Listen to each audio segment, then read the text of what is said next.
আসসালামু আলাইকুম। টি with teachers পডকাস্টের আরও একটা এপিসোডে তোমাদের সবাইকে স্বাগতম। আজকে আমাদের সাথে আছে আমাদের commerce segment head Rizvi. Rizvi বর্তমানে জগন্নাথ বিশ্ববিদ্যালয়ে কোন সাবজেক্টে পড়াশোনা করতেছো? ম্যানেজমেন্ট স্টাডিজ ডিপার্টমেন্টে পড়াশোনা করতেছে। তো আমরা আজকে রিজভির কাছ থেকে তার কলেজ লাইফ, তার স্কুল লাইফ, তার অ্যাডমিশন লাইফ স্পেশালি এগুলোর গল্পগুলো শোনার চেষ্টা করব। তার লাইফে বেশ কিছু টুইস্ট অ্যান্ড টার্নস আছে, বেশ কিছু লার্নিংস আছে যেগুলো ও তোমাদের সাথে শেয়ার করবে। তো আশা করা যায় যে যারা অ্যাটলিস্ট কমার্স ব্যাকগ্রাউন্ডের আছো বা কমার্সে আসার কথা চিন্তা করতেছো, তোমরা এই পডকাস্ট থেকে অনেক কিছু জানতে পারবা। So Rizvi, welcome to TV teachers podcast. আমি সরাসরি কোশ্চেনে চলে যাই। সেটা হলো যে তোমার কলেজ লাইফ নিয়ে একটু যদি বলতো। তুমি কি কলেজে কমার্সে ছিল টোটালি? আমি একদম 9-10 থেকে আমি কমার্স স্টুডেন্ট ছিলাম, ইভেন কলেজে কমার্স ছিলাম, বিজনেস স্টাডিজ ছিলাম। আচ্ছা, তো 9-10-এ কমার্স নিলে তো মানুষজন অনেক কথা শোনায়, কলেজ লাইফেও কমার্স নিলে মানুষজন অনেক কথা শোনায়। এইটা কেমনে ফাইট করছো? মানে কমার্সে পড়ে এরকম একটা ব্যাপার থাকে, তো এটা কিভাবে ফাইট করলাম? এটার ফাইট হলো কি যে আমাদের চিটাগংয়ে, আমি পটিয়া থেকে বিলং করি। সো কে সালমের পটিয়া নাকি? এটা ঠিক আছে, বাট ও মালটা কিন্তু পটিয়া কিন্তু বেশ famous for the many renown people, মানে কাইন্ড অফ। কিন্তু এ তো ব্যাডলি রিনোন, তাই না? আব্দুল করিম সাহিত্য বিশ্ববিদ্যালয় থেকে আচ্ছা। নিয়ে বাংলাদেশের মানে সচিবালয় বলেন বা ইন্ডিয়ান হাই কমিশনের একটা বিগ, মানে সবকিছু একটা আচ্ছা, যাক পটিয়া থেকে আমরা বের হই, এখন আলোচনায় চলে যাই। হ্যাঁ, তো এখন হইলো কি যে তো পটিয়ার একটা স্কুল আছে, যে পটিয়া আদর্শ উচ্চ বিদ্যালয়। মোটামুটি সব বাবা আমার স্বপ্ন থাকে ওই স্কুলে পড়াশোনা করাবে। তো খুব রেয়ার হয় যে লোকাল পোলাপাইন চান্স কম পায়, কিন্তু বাইরের পোলাপাইন চান্স বেশি পায়। আচ্ছা। বা দেখা যায় বিভিন্ন অফিসার্সের ছেলে ওরা একটু মোটামুটি চান্স পায়। এটা অ্যাডমিশন টেস্ট দেওয়ার লাগে, কাইন্ড অফ নোহেড ডাউন বাইপ একটা, ঠিক আছে? তো এখন 6-এ এসে পরে এখন চান্স পাইলাম, ওখানে পড়াশোনা করতেছি। সো ওটার চান্স পাওয়ার কারণে মোটামুটি বা একাডেমিক লাগা থেকে ভালো লাগার কারণে মোটামুটি সবাই বিলিভ করতে না ওই হবে। আচ্ছা, সেই কারণে কখনো বুলি শিকার হয়নি কখনো। আচ্ছা, ফ্যামিলি থেকে সাপোর্ট ছিল কমার্সে পড়ার? ফ্যামিলি থেকে সবসময় সাপোর্ট ছিল, মানে কাইন্ড অফ এটা immense support. It can be emotional, mental, or it can be anything, economical, সব দিক দিয়ে।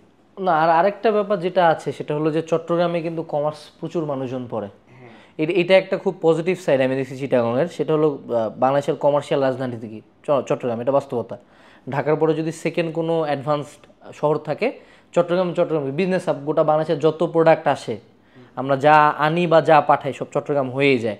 তা আমার মনে হয় ওখানে একটা ভালো ট্রেডিশন আছে যে মানুষজন বিজনেসটাকে ভালো চোখে দেখে, এবং বিজনেস স্টাডিজের মনে হয় বাংলাদেশের অ্যাটলিস্ট অর্ধেকের বেশি স্টুডেন্ট শুধু চট্টগ্রামে বিলং করে। তো আমার মনে হয় ওই দিক থেকে তুমি একটা পজিটিভে ছিলা। কিন্তু এখানে আমি একটা কথা অ্যাড করতে চাই, যারা চট্টগ্রাম না হোক অন্যান্য বিভিন্ন জেলায় যারা কমার্সে পড়াশোনা করো, মন ছোট করবা না। এই যারা বুয়েট গ্র্যাজুয়েট, আমাদের অনেক বড় ভাই আছে বুয়েটে পড়লো, পড়ার পরে কী করলো IBA MBA, তো এখন ব্যাংকের বড় অফিসার। বা বুয়েট থেকে পড়ছে, ঢাবি থেকে পড়ছে, সায়েন্সের সাবজেক্ট CSCT বলে নিয়ে পড়ছে, পরে এখন বাংলাদেশ ব্যাংকের এডি। সো এই বাংলাদেশ ব্যাংকের এডি বা ব্যাংকের বড় অফিসার, এইটা কিসের চাকরি? এটা তো কমার্সেরই চাকরি, তাই না? বা ধরো কোনো একটা CFA করে কোনো একটা CA ফার্মে ঢুকছে, বা অ্যাকাউন্টেন্ট, চার্টার্ড অ্যাকাউন্টেন্ট হয়েছে, এটাও কি? এটা কমার্সেরই পড়াশোনা। তো আলটিমেটলি সায়েন্স পার্সু করে আমি ওই কমার্সের লাইনেই ঢুকলাম চাকরি লাইফে। তো এত কষ্ট করে সায়েন্স পার্সু করার কোনো দরকারই ছিল না। এবং রিসেন্ট টাইমসে কিন্তু ট্রেন্ড চেঞ্জ হচ্ছে, কমার্সের দিকে প্রচুর মানুষজন যাচ্ছে, ভালো ভালো স্টুডেন্টরা কমার্সে যাচ্ছে। যেমন আমাদের মুগ্ধ ছিল কমার্সের NDC থেকে বোর্ডে প্লেস করে SSC HSC-তে। সো এই যে ব্যাপারগুলো যেটা ঘটতেছে, যারা কমার্সে আছো মন ছোটো করবা না। ওই ছোট শহরে থাকলে কিছু ছোট মানুষজন থাকবে যাদেরকে তুমি কমার্স বুঝাইতে পারবা না, ঠিক আছে? যেমন বাংলাদেশের এখনও আমি গ্রামের সাইডে গেলে অনেকে বুয়েট চিনে না, মেডিকেল চিনে। ডাক্তার বললে একটা ব্যাপার থাকে, আরে ডাক্তার, হ্যাঁ, কিন্তু বুয়েট কি মানে ভার্সিটি কোনো একটা, হ্যাঁ, এইটুকুই। কিন্তু বুয়েট কি এটা আমরা জানি। সো এই জায়গাটা নিয়ে এত মন ছোটো করা যাবে না, সাহস রাখতে হবে। নেগেটিভিটির অ্যান্সার দেওয়ার উপায় একটাই, সেটা হলো চান্স পায়ে দেখায় দেওয়া বা লাইফে শাইন করে দেখায় দেওয়া। এমন ছিল যে আমার একটা স্টোরি বলি। আমার একটা বন্ধু আছে, প্রথমের মধ্যে ঢাকা ইউনিভার্সিটি বোটানিতে পড়াশোনা করে। সো ওই যখন আড্ডা দিচ্ছিলাম, সো গ্রামে গেছিল। সো বলে যে ওকে জিজ্ঞেস করতেছিল তুমি কোথায় পড়ো? তো বলছে দাদা আমি উদ্ভিদ বিজ্ঞানে পড়াশোনা করি। তো বলছে এর কোনো সাবজেক্ট? তো বলছে দাদা আমি বোটানিতে পড়ি। আচ্ছা বোটানিতে পড়ো? বোটানিতে পড়ো না? হ্যাঁ, ইংলিশে বলে, ইংলিশে যেহেতু বলছে ঠিকই বলেছে। আচ্ছা, ঠিক আছে। এরপরের যেই কোশ্চেনটা তুমি একটা জিনিস শেয়ার করতেছিলা, সেটা হলো যে তোমার অ্যাডমিশন জার্নিটা খুব আপস অ্যান্ড ডাউনস। আমি দেখছি যে তোমার কথা শুনে যেটা মনে হলো প্রচুর জগা খিচুড়ি, মানে সি ইউনিটও নিছো, ডি ইউনিটও নিছো, আইবিএও নিছো, আবার আইবিএতে নাকি রিটেন পর্যন্ত টিকে গেছে, মানে রিটেন পর্যন্ত মানুষ টিকেই না, ভাইবাতে যায় বাদ হইছো, দেন ঢাবিতে দিছো, ডি ইউনিটে দিলা না বা দিলা, দেন আসে পরে আরও বেশ কয়েক জায়গায় চান্স পরেও তুমি জগন্নাথে এসে ভর্তি হইলা। তো আমি অ্যাকচুয়ালি জানতে চাই যে এই যে একটা স্পাইরাল ডাউন একটা জার্নি আর কি, এটা কেন, কিভাবে, এটা যদি একটু তোমার অ্যাডমিশন জার্নিটা ওদের সাথে শেয়ার করতা, সেখানকার লার্নিংগুলো যদি একটু শেয়ার করতা। আচ্ছা ওকে, প্রথমটা ছিল যে প্রথম থেকে বিজনেস স্টাডিজে মানুষজন হলে যেটা হয় ঢাবিতে পড়বে। ঢাবিতে পড়বে, এটা একটা ওপেন গোল বা ওপেন ড্রিম আমাদের সবারই, আমারও ছিল ডেফিনেটলি। তো প্রথম থেকে পড়াশোনা করতেছিলাম ঢাবিতে চান্স পাইতে হবে। So okay fine, kind of ঢাবির মোটিভেশন অনেক বেশি, ঢাবির ছবি দেখলেই আরে মনে পিছে একটা সং বা শুরু হয় এমন একটা অবস্থা। সো পড়তেছিলাম প্রিপারেশন নিচ্ছিলাম। সো এসএসসি যখন শেষ হচ্ছিল মানে শেষের দিকে মোটামুটি ভালো নাম্বার পাই গেছি, হ্যাঁ প্রতিটা সাবজেক্ট অনেক ভালো নাম্বার চলে আসলো, যেহেতু ইন্টারন্যাশনাল পরীক্ষা করেছিল আমাদের। ভালো নাম্বার, কেমন নাম্বার ছিল তোমার এইচএসসি তে? নাম্বার অ্যাকাউন্টিং এ, ফাইন্যান্স বা ম্যানেজমেন্টে প্রতিটাতে প্লাস 90 প্লাস ছিল, 98 97 96 এমন নাম্বার ছিল আমার। বাবা, তো কাইন্ড অফ মোটামুটি থাকে প্রায় যারা পড়াশোনা করে না। তো এটা তো ওভার কনফিডেন্স বিল করছে, এটা কাইন্ড অফ পরে গিয়ে একটা ইস্যু হয়েছিল। এইখান থেকে একটা লার্নিং নাও কমার্সের পোলাপান, যে এই যে মেজরিটি কমার্সের মানুষজন, আমরা অ্যাটলিস্ট দিনাজপুর সরকারি কলেজে আমরা যে কজন কমার্সের মানুষজন পাইছিলাম, সবার মেজরিটি এডিশন ছিল যে পাস করার জন্য পড়ে, কোনো মতন টাইনারিনা পাস, হ্যাঁ। কিন্তু ও দেখো ও এইচএসসি লেভেলও 90 আপ, অ্যাকাউন্টিং ম্যানেজমেন্ট ফাইন্যান্স প্রত্যেকটা কমার্সের সাবজেক্টে সে তুলছে। সো এই কথাটা আবারও বলবো যে এই যে তোমাদের মাথায় একটা ঢুকাই দেওয়া হয় এদের, কমার্স মানে খারাপ স্টুডেন্ট মানে কমার্স নিছে, কমার্সে ভালো রেজাল্ট করে কী লাভ, আরে বাবা ও নাম্বারটা তো বলতে পারতো, ওর এই নাম্বার তো দেখছে মানুষজন, বোর্ডে পজিশন করা গেছে, তাই না? এই আর কি ওভারঅল। হ্যাঁ, এখন কন্টিনিউ করো। সো এটা একটা রিজন ছিল যে আমার আসলে কমিউনিটি যারা ছিল, মানে সারাউন্ডিং যারা ছিল, বন্ধু বান্ধব যারা ছিল, দেখা যাচ্ছে প্রায় এখন ডায়াগনোসিসে পড়াশোনা করে বা আইবিতে পড়ে, রাজশাহীতে পড়ে, চট্টগ্রামে পড়ে। সো মোটামুটি একটা ভালো কমিউনিটির সাথে ছিলাম আমি। সো ওরা একটা পুশ করতো যে না একটু ডো বেটার, বিকজ ওরাও ভালো করতেছে। সো এটা একটা হুক ছিল আমার জন্য, যে আমার বন্ধু, আমার বেস্ট ফ্রেন্ড বলেন বা ওরা ভালো করতেছে, সো আমি যদি বসে থাকি জিনিসটা আসলে একটা আত্মহীনতার বিষয় থাকে। সো এটার পয়েন্ট। সো এভাবেই অ্যাডমিশনটা শুরু হইলো। দেন বাট অ্যাডমিশনটা যখন শুরু হইলো তখন একটা আইবিএর প্রতি ফ্যাসিনেশন ছিল, যে যাওয়া যেতে পারে। এবং নর্মালি তো মানুষজন আইবিএর কথা জানেই না, তোমাদের ওখানে কি আইবিএ প্রচলিত ছিল? কাইন্ড অফ ছিল বলতে আমার টিচার ছিল শিবু প্রসাদ বেশ, উনি কাইন্ড অফ, ওনাকে বলা হয় ইংলিশের বস, ওখানের মধ্যে বলা হয়। এখন হইলো কি যে উনি, আমার ম্যাথমেটিক্যাল ভালো ছিল, ম্যাথে মোটামুটি ভালো ছিলাম। সো সব কিছু দেখার পর উনি বলতেছে fine you can try IBA. So আমি দেখলাম কোয়েশ্চেন প্যাটার্ন, দেখলাম ইংলিশ, ম্যাথ, অ্যানালিটিক্যাল। সো আমি দেখতেছি পারতেছিলাম জিনিসটা। ও আমি এক্সেস লেভেলে কিন্তু জিআরই একটা আইবিএর ক্ষেত্রে হয় কি যে অ্যানালিটিক্যাল, আমি প্রথম এটা ছিল জিআরই বিগ বুকের পাজল আছে। সো আমি পাজলগুলো সলভ করছি। সো আমি দেখতেছি যে আমি যে সলভ করতে পারতেছি জিনিসটা। আচ্ছা, সো আমি ফাইন ম্যাথ করতেছি, সো আমার হয়ে যাচ্ছে জিনিসটা, নট লাইক যে আমি শিখে আসতেছি, হয়ে যাচ্ছে। সো আমি বললাম okay fine I can try, S confidence build up হইছে। বা যখন ভিডিও দেখতাম, আইবিএর ইংলিশই তো ভয়ানক কঠিন। ইংলিশটা কি করছো তুমি? মানে ওদের তো কোশ্চেনই, মানে আমি যতবার কোশ্চেন দেখছি আমার কোশ্চেনই বুঝি না, কারণ এত ওয়ার্ডই অনেকগুলো আমি পড়ি নাই কখনো। ইংলিশ বলতে আমার ফান্ডামেন্টালটা ওই টিচারটা যেটা বললাম বেসিক কোশ্চেন। কিন্তু ভোকাবুলারি বলতে ওয়ার্ড স্মার্ট ছিল, ওয়ার্ড স্মার্ট করছিল। আসলে বিষয়টা হলো যে অনেকে অনেক ধরনের বইয়ের নাম বলে এখান থেকে পড়ো, এখান থেকে পড়ো। আইবিএ বললে দুনিয়া যত বইয়ের সবগুলো নিয়ে আসে। আসলে এখানে আইএলটিএস 5 পাইতে হবে, 7 6 8 9 পাইতে হবে না। একটা স্পেসিফিক পড়াশোনা যেটাই পড়ি, একটা বই ভালো মতো পড়লে হয়ে যায়। ঠিক আছে, এটা হলো কথা। ঠিক আছে, আর একটা ছিল, ওইটা হয়তো আপনাকে জানেন না এখন পর্যন্ত, আমি কিন্তু আপনাদের আইবিএ কোর্সে এনরোল ছিলাম। আচ্ছা, হালকেনস্টাইনের ওইটা কোনটা? ওই যে প্রথম যেটা ওয়াসিফ ভাই, আচ্ছা আচ্ছা, এটা আমাদের প্রথম আইবিএ কোর্স। হ্যাঁ, নওশিন নুরি, হ্যাঁ ওরা ছিল। দেখতেছিলাম যে 999 এখন এত কম টাকা কে দেয়। হ্যাঁ, আমি বললাম দেখি। আচ্ছা, তো কোর্সের স্টুডেন্ট থেকে আমাদের এখানে সেগমেন্ট হেড হয়ে গেছে। যাই হোক, যাক, thank you, welcome to Halkenstein. So ওইটা হইলো কি ভাই ম্যাথ ক্লাসগুলো করতাম আমি, ভাই শুধু ওয়াসিম মাহমুদ ভাইয়ের ম্যাথ ক্লাসগুলো করছি অ্যাকচুয়ালি। ওখান থেকে প্রায় 18টা লেকচার ছিল, আমি সবগুলোই করছি। সো ইভেন আমি উনি হলো কি টাইপ ওয়াইজ পড়াইতেছিল, সো ওটা আমাকে অনেক হেল্প করছে। একটা চ্যাপ্টারে পরে টাইপ আছে, বুঝতে অনেক হেল্প করছে। So with no doubt effective. So okay fine. So IB একটা ফ্যাসিলিটি ছিল, বাট এদিকে এতদিন ধরে প্রিপারেশন নিয়ে আসছি ডাবি সিনিয়রের জন্য, এবং অনেক কনফিডেন্ট ছিলাম, কারণ ইংলিশ, ম্যাথ, অ্যানালিটিক্যাল ঢাবিকে যেটা হয়, আপনার ইংলিশ ছিল, তারপর বাংলা ছিল, অ্যাকাউন্টিং, ফাইন্যান্স, ম্যানেজমেন্ট, আবার আমাদের সময় রিটেন আসছে। তো সবাই একটা কনফিউজ ছিল যে প্রথমবার রিটেন কোনটা আসে কোনটা না, একটা চেঞ্জ আসছে হুট করে। সবাই কনফিউজ। সো এত কনফিউশন সবকিছু মিলিয়ে বলছি চান্স পাইতেই হবে। আমার এখন মনে আছে যে খাবার টেবিল আমি আমার ভাই আমরা বাসায় সবাই একসাথে, আমরা ছোট ফ্যামিলি, আমরা বাসায় একসাথে বসে খাই। সো ভাই আমাকে বলতেছিল তখন অ্যাডমিশন স্যার 3 মাস বাকি আছে, তো তুমি প্রাইভেট ইউনিভার্সিটি অ্যাডমিশন নাও না কেন, ইউএসটিসি।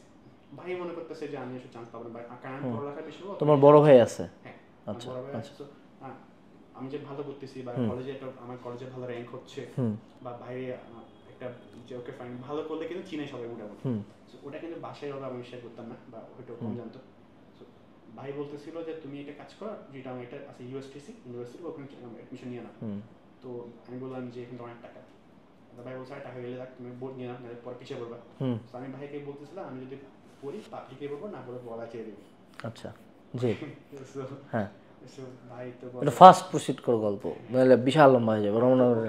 এটা হয়েছিল ওকে ফাইন। তো সিনিয়র প্রিপারেশন নিচে নিচে নিচে বাট ফুড তো আমি করতাম কি যে এখন সিনিয়রের পড়াশোনায় কভার করতে টাইম চলে যাচ্ছে আমার। হ্যাঁ, আইবি এগুলো কমন করবো। সো আমি বললাম কি যে ঘুমাইতাম না কাইন্ড অফ।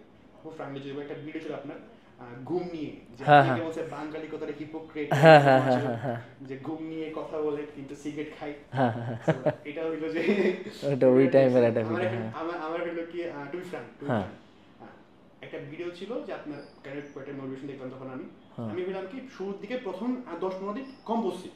সো আমি আমার পড়ার টেবিল এবং পড়ার রুম ডিফারেন্ট ছিল। আমি পড়ার টেবিল পড়াশোনা শেষ করে তখন 1:50 সামথিং এরকম হয়, আমি পড়তে গেছি। সো ফাইন, আমি আনাস বেটা হচ্ছে যখন সস্তা মোটিভেশন ছিল, যখন রকমের পরিশ্রম হইতো, মেধাবী না, যখন আমার একটা টুইস্ট ছিল, এটা হইলো কাইন্ড অফ কোইন্সিডেন্টলি হয়তো এখন আমরা বসে আছি একসাথে, বাট ওই ভিডিও দেখে আমি করলাম কি ওই আমি তো মশাই টাঙাইছি, মশাই খুলে আমি পড়তে বসছি।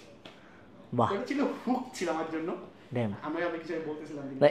এই জিনিসটা রিজভি একটা জিনিস হলো যে এটা কিন্তু মানে আমার মতে আমি এই দিক দিয়ে সাকসেসফুল আমার লাইফে, হয়তো বা আমি আমার ভার্সিটি লাইফ বা একাডেমিক লাইফে কতটুকু কী করছি জানি না, আমি একজন যথেষ্ট ভালো স্টুডেন্ট হয়েও একাডেমিক লাইফে এখন হল্ড হয়ে গেছে আর কি, পারলাম না অনেক কিছু করতে। কিন্তু অ্যাটলিস্ট এই যে এডটেক চালু করার পরে ভিডিও বানানোর পরে আমি যেটা দেখছি বাংলাদেশের মেজরিটি মানুষজন আমাকে টিচার খুব কম মানুষজন, মানে আমি কোনো টিচারই না টু বি অনেস্ট। আমি বেসিক্যালি হলো এই মোটিভেশনাল ভিডিওগুলো বা আমার গাইডলাইন ভিডিওগুলো থেকে তুমি সহ এরকম অসংখ্য মানুষ পাইছি, ইভেন অনেক বড় বড় মানুষজন পাইছি, উনি ক্যাডার হয়েছে আমার মোটিভেশন দেখছে। তো এই জিনিসগুলো আসলে একটা আমার মনে হয় অ্যাচিভমেন্ট। যদি তুমি আমার জায়গায় থাকতে তুমি বুঝতা যে যখন একজন বলে যে না আমার ভিডিও দেখছে, সে চান্স পাইছে, সে অতটা মোটিভেটেড হয়েছে, সে এখন এখানে এসে আমার সাথে কাজ করতেছে, এটা একটা বিগ অ্যাচিভমেন্ট। সব কিছু আসলে টাকা দিয়ে কিনা যায় না। যাক, এটা এটা এটা এটা খুব ভালো লাগছে। Thank you Rizvi. হ্যাঁ, কন্টিনিউ করো। ওখান থেকে শুরু করা। সো এখন মাঝখানে গিয়ে আমি কাইন্ড অফ হজরোড হয়ে গেছি যে আমার এতগুলা সেন্টার পড়াশোনা, আবার আইবি যখন ডিফারেন্ট প্রিপারেশন। ডি ইউনিটও তো নিছিলাম মনে হয়। ডি ইউনিট নিয়ে আমি জিকে পড়িনি। আচ্ছা, এটা পড়িনি আমি। এটা রিফারেন্স স্টোরি আছে, এটা একটা। সো আমি মেইনলি সিমিট এবং আইবি জন্য করতেছিলাম। তো এখন হইলো কি যে ডিফারেন্ট প্রিপারেশন, ম্যাথে ডিফারেন্ট জিনিসপাতি। সো আমি পুরো আউলাই গেছি আসলে কোনে ফোকাস করা উচিত। আমি করতাম কি যে কোচিং টাইম করতাম কম, কোচিং এ আমরা রাখতাম কোয়েশ্চেন সলভিং, ওখানে কোয়েশ্চেন করতাম, না বুঝলে দেন চলে আসতাম। সো আমি রাতে আপনার 12টা পর্যন্ত শুধু সিনিয়র জন্য পড়তাম, বাকিটা সময় আইবির জন্য পড়তাম। আচ্ছা, ম্যাথ পড়তাম, অ্যানালিটিক পড়তাম, যেহেতু যতটা আমি অ্যাডভান্স ম্যাথে ততটা এনাফ না। আচ্ছা, I have to improve more and more, because অনেকের থেকে বেশি ইমপ্রুভ আছে। সো আমি কাইন্ড অফ ঘুমাইতামই না ঠিক মতো। সো কতক্ষণ ঘুমাইতা, মানে ঘুমাইতা না বলতে আমি কিন্তু ঘুম কম ঘুমাইতে বলি, যেমন আমার এখন কারেন্টলি প্রচন্ড ঘুম ধরছে। হ্যাঁ, মানে একেবারেই ঘুমাইতা না নাকি দিনে ঘুমাইতে রাতে পড়তা, কোনটা? আমি রাতে ঘুমাইতাম না, দিনে ঘুমাইতাম। আমার ছিল এমন যে কি ফজর নামাজ পড়ে আমি 7-8টা বন্ধ করতেছি, দেন কোচিং যাচ্ছি, কোচিং থেকে এসে জাস্ট 2-3 ঘন্টা ম্যাক্স। বিষয়টা হলো আমার এমন একটা সময় ফ্লো স্টেট চলে গেছি আমি, যে টোটাল ফ্লো স্টেট। আচ্ছা আচ্ছা, আমার মনে হতো প্রথম দিকে সকালবেলা আমি পড়তে পারতেছি না, মানে ঘুমাইতেছি, বাট একটা সময় পরে গিয়ে ফ্লো এতটা স্টেট কাইন্ড অফ যে nothing matters to me, I need to study. Okay, এটা হলো মেইন কথা। এইখানে একটা ওয়ার্ডও ইউজ করছে, ফ্লো স্টেট। এটা আমি খুব সিম্পলি যদি বুঝাই বলি, ওই যে পানি পড়ে না, দেখো না, কিছু ক্ষেত্রে ফ্লোটা একদম অটোমেটিক হয়ে যায়, একদম স্মুথ চলতেছে, এখানে কোনো ডিস্ট্রাকশনস নাই, কোনো চেঞ্জ নাই। সো এটাকে ডিফাইন করা যায় ডিসিপ্লিন দিয়ে। তোমরা অনেকে যেটা করো, তোমরা হলো এই যেমন ও ভিডিও দেখে পড়াশোনা শুরু করে ফেলছে, হ্যাঁ, তো এটা হলো একটা সাডেন স্পাইক। এই সাডেন স্পাইক কখনো থাকে না। You will never be always motivated, এটা পৃথিবীর কোনো মানুষ পারে না। কিন্তু যেটা হয় সেটা হলো ডিসিপ্লিন বা একটা রুটিন, রেগুলার একটা রুটিনে অংশ, একটা অভ্যাস। যেমন আমার এখন কারেন্ট রুটিন হলো যে আমি সকাল থেকে আমার অন্যান্য কাজকর্ম করি, ঠিক বিকাল 5টার পর পর আমি আমার অফিসের দিকে আসবো, অফিসে আসবোই, দেন আমি রাত 12টা 1টা 2টা পর্যন্ত করে আবার যাব। সো এটা আমার একদম রেগুলার রুটিনের একটা অংশ হয়ে গেছে। সো 5টা 6টা বাজলে আমি এদিকে চলে আসি। আমাদের অফিসের মেজরিটি মানুষজনেরই এইটাই রুটিন। সো এটা কিন্তু একটা এখনকার রুটিন। আমার স্কুল লাইফের, কলেজ লাইফের এরকম রুটিন ছিল যে নির্ধারিত একটা টাইম হলে আমি পড়বই রাত এতটা পর্যন্ত। যেমন আমি নর্মালি রাত 3টা 4টা পর্যন্ত পড়তাম, 2টা থেকে 3টার মধ্যে পড়ে ঘুমাই যেতাম। এখন ও যেটা বলতেছে যে ও ঘুমাইছে কম, এটা আমি সাপোর্ট করি। কিন্তু রাতে একেবারেই না ঘুমানো, এটা it's a very bad thing, এটা আমি কখনো সাপোর্ট করব না। হ্যাঁ, রাতে কম ঘুমাও, যে ধরো তুমি 3টার দিকে ঘুমাইলা, তারপর তুমি 5টায় উঠে গেলা বা 6টায় উঠে গেলা বা 7টায় উঠে গেলা।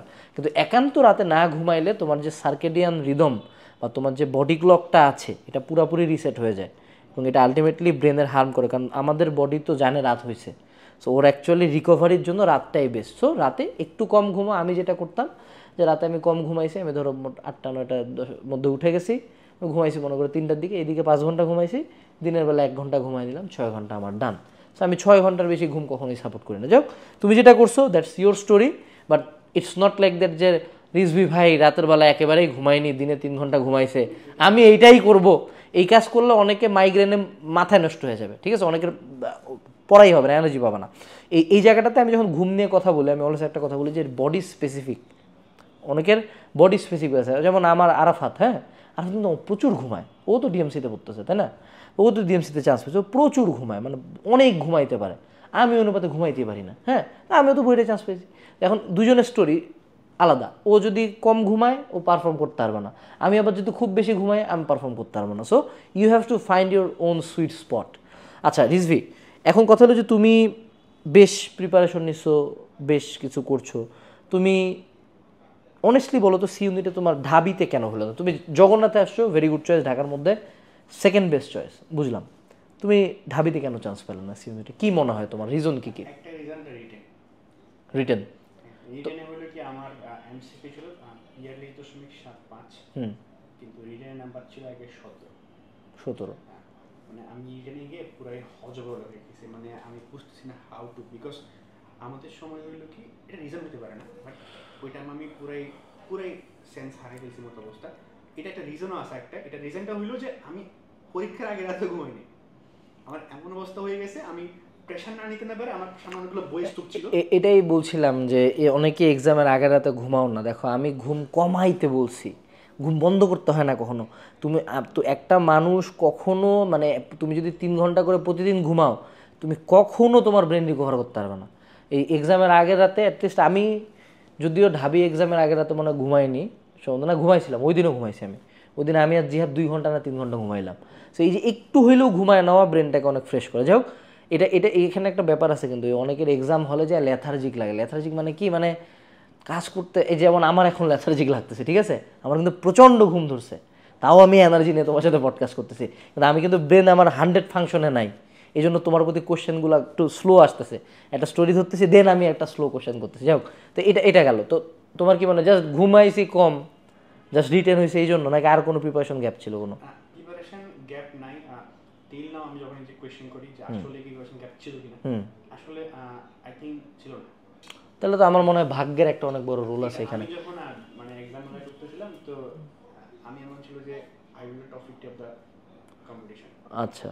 তো ভাই দেবে তখন একটা কোচিং জন্য আমি যাচ্ছি না, ওটা পরীক্ষা নিয়েছিল তখন, আর কোচিং এক্সাম দিয়েছিলাম আমি। সো কোচিং এক্সামগুলোতে লাইক হয় কি, অফলাইন কোচিং না অনলাইন? অনলাইনে দিয়েছি, অফলাইনে দিয়েছি।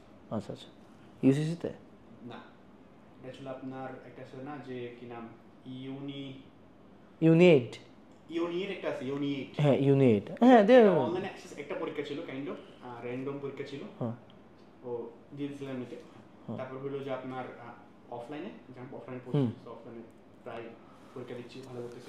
রিজভির এই স্টোরিটা থেকে একটা জিনিস তুমি নোটিস করো, তুমি না 1300 সামথিং তম হয়েছিল, 1309, সিট কয়টা ছিল? 1250 না, আরো কমে গেছিল, 1250। তো এখানে দেখো, ধরে নিলাম 1200 না হয়, ধরে নিলাম রাউন্ড ফিগারে 1000 সিট ছিল, ধরে নিলাম।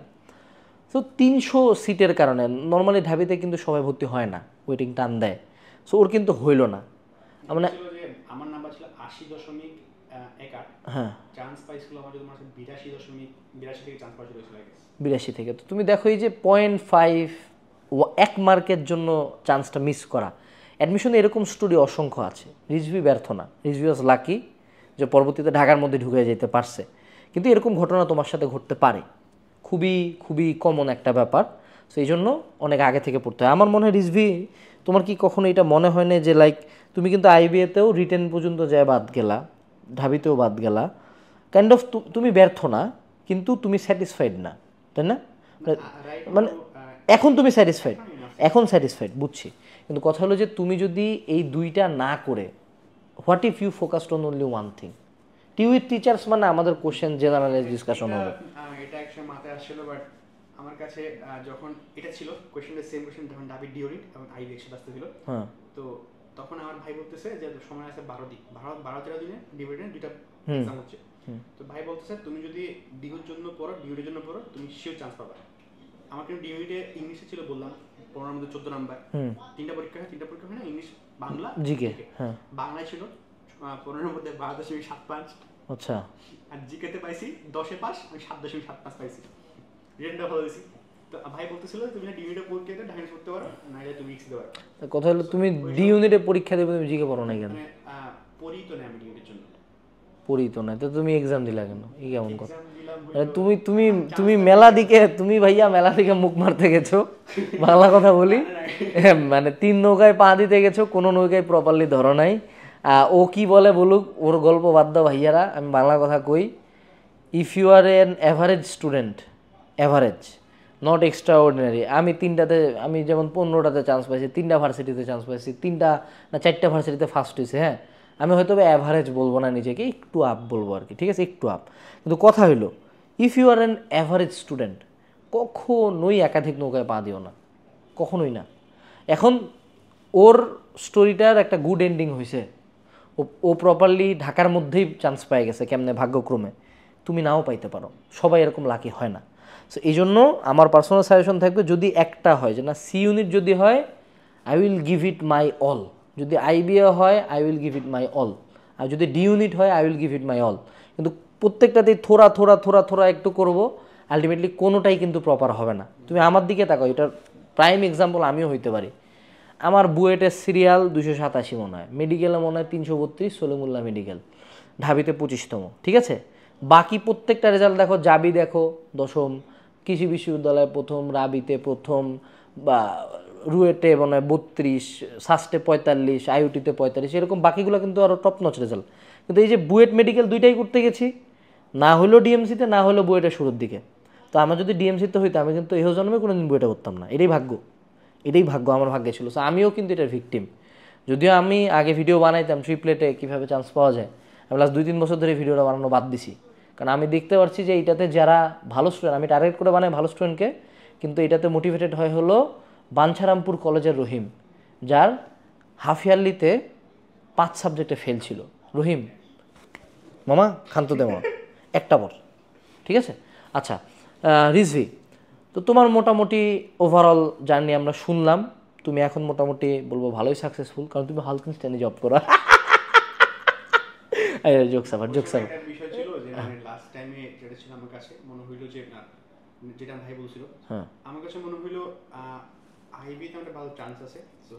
না আইবিএতে তো ভালো চান্স ছিল। আচ্ছা এখানে আমি আবার একটু ফোকাস করি, আইবিএ রিটেন হয়ে ভাইভাতে বাদ পড়লা কেন? তোমার কি মনে হয়? ওই ওই পজিশনে বাদ পড়লে গল্প দিও না, তোমার কি মনে হয়? না, ওটা নিয়ে আমি কোনো চাচ্ছি না, বিকজ ও অ্যাকচুয়ালি তাহলে জানো না, তাই তো? মানে I don't know what is the reason, but এটা বলতে পারি যে কেন পরীক্ষা দিতে আইবিএতে, যেটা বলছিলেন আপনি, একটা হলো যে ওই সময় বিষয়টা এমন ছিল যে ঢাকার মধ্যে চান্স না পেলে আমার সমস্যা নাই, আই হ্যাভ টু, আমার যেটা নিয়ে প্রিপারেশন ছিল আমি ওখানে ফোকাস থাকবো।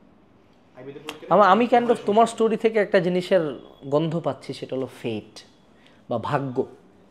ওর ওর সাথে আসলে মানে ভাগ্যটাই অনেক খুব ক্রিটিক্যালি খেলছে। রিটেন হয়ে ভাইবা থেকে আবার চলে আসা, 1300 সিটের কারণে মানে 1250 থেকে এখানে 50 সিটের কারণে বা 1 মার্কের জন্য মিস করে যাওয়া। আমার মনে হয় ভাগ্য তোমার ছিল জগন্নাথে, আল্লাহ এটাই মনে হয় লিখে রাখছিল, আমার যেটা মনে হয়। জগন্নাথের একটা ফ্যাক্ট হলো যে জগন্নাথ ডেফিনেটলি একটা ভালো ইউনিভার্সিটি যখন চান্স হ্যাঁ পাওয়ার পরে হ্যাঁ হ্যাঁ ছিল কি যে আমি বললাম কি যে জিএসটি তখন জগন্নাথে জিএসটি ছিল, এখন ডিফারেন্ট, এখন নিজে পরীক্ষা নিচ্ছে, হ্যাঁ তখন কিন্তু জগন্নাথ আপনি কি জিএসটি ছিল। হ্যাঁ তখন জগন্নাথ মানে তখন তো 1 নম্বর চয়েস ছিল জিএসটিতে এখন সবসময়। হলো কি যে আমি জিএসটি যে ডেট চলেছে আমি জানতাম না অ্যাকচুয়ালি, আচ্ছা টু বি ফ্র্যাঙ্ক। তো এখন হলো ফর্ম নিয়েছিলাম আপু, আচ্ছা ফর্ম ছিল, আচ্ছা। আমি রাঙ্গামাটি দিয়ে পরীক্ষা দিয়েছিলাম। রাঙামাটি গিয়ে? 3টা মানে জিএসটি পরীক্ষা হয়েছিল নোয়াখালী আর রাঙ্গামাটি। সো আমি ভাবলাম যে পরীক্ষা যখন দিচ্ছে একটা ঘুরতে পারবো, রাঙ্গামাটি চলে যাই। কেন রাঙামাটি নোয়াখালী নাকি জিএসটির আন্ডারে গেছিল? হ্যাঁ জিএসটি না, রাঙ্গামাটি গিয়ে পরীক্ষা কেন্দ্র বসে রাঙ্গামাটিতে। ও আচ্ছা আচ্ছা আচ্ছা, চুজ করছি ওখানটাতে। ওকে। তো রিজভির গল্পটাতে ভাগ্যের কথা বারবার আসতেছে, আমি এখানে আবারও তোমাদেরকে একটু উইজডম দেই। সেটা হলো তোমার লাইফ কখনো তোমার প্ল্যানে চলবে না, এটা মনে রাখতে হবে। যারা লাইফে ভালো করবা বা খারাপ করবা, মনে রাখতে হবে সৃষ্টিকর্তার একটা বড় প্ল্যান আছে। ছোটোবেলা থেকে আমাকে যখন কেউ জিজ্ঞেস করতো কী হইতে চাও, আমি বলতাম সচিব। আমি জানি না যে সচিব যে কি, আমি খালি বলতাম যে সচিব হইতে চাই। তো এইটা এখন জানলাম যে এটা বিসিএস দিয়ে প্রশাসন থেকে দেন প্রমোশন পায় সচিব হইতে হয়। তো এই লাইনে তো যাইতেই পারলাম না, কোনোদিন যেতে পারবো না। তারপরে স্কুল লাইফ থেকে চিন্তা করলাম হব ডাক্তার। ইন্টার লাইফ পুরাটাই পড়াশোনা করলাম হব ডাক্তার। বংশের মধ্যে প্রথম মেডিকেলে চান্স পাইলাম সলিমুল্লাহ মেডিকেল কলেজ, ডেন্টালেও থার্ড হইলাম, আর্মি মেডিকেল কলেজে চান্স পাইলাম, 3 টাইপের মেডিকেলে চান্স পাইলাম। পড়লাম কোথায়? বুয়েটে বায়োমেডিক্যাল ইঞ্জিনিয়ার। 1-1-এ চিন্তা করলাম টিচার হব, বুয়েটে টিচার হতে চাই, বিদেশ চলে যেতে চাই। আর ডিনস লিস্টে নাম আসলো লেভেল 1-এ। হ্যাঁ হ্যাঁ, ডিনস 3.81 ছিল তখন। তারপরে লেভেল 3-তে করলাম প্রথম জীবনে ল্যাগ, ফেল। তারপর তো এখন জীবনে কি হইল বুঝলামও না, কিছু একটা হয়ে গেছে, ভুল পথে পা বাড়ানোর কারণে একটা শাস্তি এখন পাচ্ছি। সো এখন একাডেমিক লাইফই নাই হয়ে গেছে। তারপরে কি হইলো, করোনা আসলো। যে মানুষ চিন্তা করলাম যে না একাডেমিয়াতে যাব, সে মানুষ হঠাৎ করে শুরু করলাম ব্যবসা, ইউটিউবিং শুরু করলাম। এখন এই ব্যবসা করেই খাচ্ছি। সো জীবন আমার এই দিক এই দিক এই দিক এই দিক গেছে। প্রতিবার আমি যা চিন্তা করছি সেটা কোনো কারণে হয় না। এই জন্য এখন আমি আসলে 6 মাস পরে কী করবো আমি এখন প্ল্যান করি না, টু বি অনেস্ট। আমি আল্লাহর উপর ছাড়ি, কারণ উনি এখন থেকে হয়তো বা কয়েক হাজার বছর, কয়েক লক্ষ বছর আগে আমার ভাগ্য লিখে রাখছে। আমি হয়তো বা সর্বোচ্চ পরিশ্রম করে তার কাছে ভিক্ষা চাইতে পারি আমার ভাগ্যটাতে যাতে কিছু ভালো পরিবর্তন তিনি আনেন। সো লাইফে যখনই কোনো খুব বাজে কিছু হবে, ডাউন খাবা বা ভালো কিছু হবে, মনে রাখতে হবে উনি তোমার ভাগ্য অনেক আগে লিখে রাখছে। তোমাদের মধ্যে অনেকেই এই লাইফটা হয়তো বা দেখতেছো, পাবলিকে হয়তো বা চান্স পাও নাই বা হয়তো বা পাবাও না। মনে রাখতে হবে তোমার ভাগ্য কোনো একজন কয়েক হাজার বছর আগে লিখে রাখছে এবং সে তোমার চেয়ে অনেক ভালো, তোমাকে জানে, তোমার জন্য কি ভালো সেটাও জানে। আচ্ছা রিজভি, আমাদের আলোচনা প্রায় শেষের দিকে। তুমি কমার্সের সেগমেন্ট হেড, তুমি কমার্সের ছোটোবেলা থেকে পড়ছো, তুমি এখন কমার্স নিয়ে একটা ভালো ভার্সিটিতে পড়াশোনা করতেছো। তুমি এখন যারা কমার্সের স্টুডেন্ট আছে তাদের জন্য 3টা টিপস দিবা যারা কিভাবে ভালো রেজাল্ট করতে পারে তারা। আচ্ছা, প্রথমটা হবে টিপসের ক্ষেত্রে আমাদের সিলেবাসের মধ্যে হয় কি যে অনেক বড় সিলেবাস, অনেক বড় বই, একটা চ্যাপ্টারের মধ্যে যতগুলো পড়া থাকে সব পড়া থাকে না। লাইক এসি পরীক্ষা এবং অ্যাডমিশন পরীক্ষা দেখা যাবে একটা পুরো বইয়ের 10 to 15% বাট ম্যাক্সিমাম 20% পড়াশোনা লাগে। আমরা জানি না যে 20% কোনগুলো, আমরা করি পুরো বই পড়ি, কাগজের মধ্যে পড়াশোনা করি, কিন্তু কোনো কাম আসে না। এভাবে এসিতে মারা খাই, অ্যাডমিশনের পুরো মারা খাই। সো আমাদের আগে জানতে হবে যে প্রিভিয়াস এর কোয়েশ্চেন পড়াশোনা করে কোনগুলো আসে অ্যাকচুয়ালি, কোনটা ইম্পর্টেন্ট, কোনগুলো আসবে। কারণ আমি একটা কথা বিলিভ করি, গত 10 বছর যদি কোয়েশ্চেন প্যাটার্ন চেঞ্জ না হয় তোমার সাথে হবে না। এখানে যদি তুমি জানতে চাও যে কোন কোন টপিক ইম্পর্টেন্ট, আমাদের একটা খুব ছোট বই আছে কিউএনএ বিজনেস স্টাডিজ সাজেশন। ওখানে আমরা বোর্ড কোশ্চেন অ্যানালাইসিস করে বলে দিচ্ছি যে কোন কোন টপিক ইম্পর্টেন্ট এবং কোন কোন টপিকে কতবার কোশ্চেন আসছে। সো তুমি চাইলে বিজনেস স্টাডিজের সাজেশনটা খুব ছোট্ট, খুব কম দাম, টেবিলে রাখতে পারো। যে কোনো একটা চ্যাপ্টার পড়ার পরে জাস্ট উল্টায় দেখলা যে এই টপিকগুলো ইম্পর্টেন্ট, দেন ওগুলাতে তুমি এক্সট্রা এফোর্ট দিলে। হ্যাঁ রিজভি কন্টিনিউ। হ্যাঁ, এটা হলো প্রথম পয়েন্ট। সেকেন্ড পয়েন্টটা হলো যে এসি পরীক্ষা কাইন্ড অফ হলো, অ্যাডমিশন পরীক্ষা কাইন্ড অফ হলো যে এসি পরীক্ষা 90%। তুমি যদি এসিতে ভালো মতো পড়াশোনা করো, অ্যাডমিশনে আহামরি কোনো পড়াশোনা নেই, এটা খুবই ট্রু। অ্যাডমিশনে গিয়ে একদম প্রথম 3 মাস আসলে পড়াশোনা করে একদম ঢাবিতে ফার্স্ট হয়ে যাবে, এবং স্বপ্ন দেখাটা খুবই ভুল। সো এসি পরীক্ষা ঠিক মতো পড়ো, পড়াশোনা করে পড়ো, তাইলে অ্যাডমিশন এমনিতে কভার। এবং এখানে আমি আবারও অ্যাড করব প্রতিটা টিপসের পরে, সেটা হলো যে কমার্সের যখন আমরা সেগমেন্টটা নিয়ে কাজ করছি, বিশেষ করে একাডেমিক এবং অ্যাডমিশন নিয়ে, সায়েন্সের যেমন এইচএসসি পরীক্ষার পরে মেডিকেল একরকম পড়া, ভার্সিটি আরেক রকম পড়া, ইঞ্জিনিয়ারিং পুরাই আরেক রকম পড়া, আবার গুচ্ছের জন্য একটু অন্যরকম পড়াশোনা হয়, সাস্টের কোশ্চেন আরেক রকম হয়। সায়েন্সের যে অপশনগুলা, এই অপশনগুলো কিন্তু খুব মানে কেমন জানি প্রত্যেকটাই ডিফারেন্ট। কিন্তু তুমি যদি কমার্সের ঢাবি সি ইউনিটের কোশ্চেন দেখো, মেজরিটি পড়াশোনার মেজরিটি কোশ্চেন বই থেকেই, খুব বেশি পেঁচাপেচি নাই। সিম্পল হিসাব হলো যে যেগুলো বড় ম্যাথ সেগুলো আসবে না, যেগুলো বড় শখের ম্যাথ ছিল সেগুলো আসবে না, এর বাইরে যা ছিল সেখান থেকে কোশ্চেন হবে। সো যারা কমার্সের আসো, অ্যাডমিশনে ভালো করতে চাও, মূল বইটা ভালো মতো পড়িও। একাডেমিকটা যদি তোমার ফুল ক্লিয়ার থাকে, কমার্সের ক্ষেত্রে অ্যাডমিশনে আটকাবা না তুমি, ঠিক আছে? ওকে, নেক্সট। থার্ড নাম্বারটা হলো এটা হলো যে তুমি জানো তুমি কি করছো, এটা তুমি ফার্স্ট ইয়ার দেখতে পারো, সেকেন্ড ইয়ার দেখতে পারো, অ্যাডমিশনে দেখতে পারো। তুমি এখন যখন তুমি এটা দেখো, তুমি কোন পজিশনে আছো, কতটুকু করছো, অ্যাকসেপ্ট দ্য সিচুয়েশন, অ্যাকসেপ্ট করো। করার পরে এবার তোমার গোল সেট করো, লাইক ইউনিভার্সিটি হলে কোন স্পেসিফিক ইউনিভার্সিটি তুমি যেতে চাও, ওটা নিয়ে প্রিপারেশন নাও।